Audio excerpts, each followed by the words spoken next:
Hey guys, welcome to Big Mike Guhaira Blog আকৌ নতুন এটা ভিডিঅ'লৈ সকলোকে স্বাগতম জনাইছোঁ।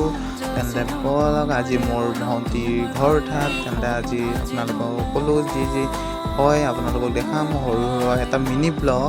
ফাইনেলি মোৰ একাউণ্টটো বেন হৈ গৈছিলে, পাছৱৰ্ড পাহৰি গৈছিলোঁ, আকৌ মোৰ একাউণ্ট আহি গ'ল ঘূৰি। তেন্তে বলক আপোনালোকক আকৌ নতুন ভিডিঅ' দিবলৈ আৰম্ভ কৰোঁ। তেন্তে একদম লাষ্টলৈকে চাব ভিডিঅ'বোৰ, আৰু যোনে যোনে লাইক কমেণ্ট শ্বেয়াৰ ছাবস্ক্ৰাইব নাই কৰা সকলোৱে লাইক কমেণ্ট শ্বেয়াৰ ছাবস্ক্ৰাইব কৰিব। তেন্তে আজি ভিডিঅ'টো আৰম্ভণি কৰোঁ বলক।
তেন্তে থেংক ইউ ছ' মাছ মোৰ ভিডিঅ'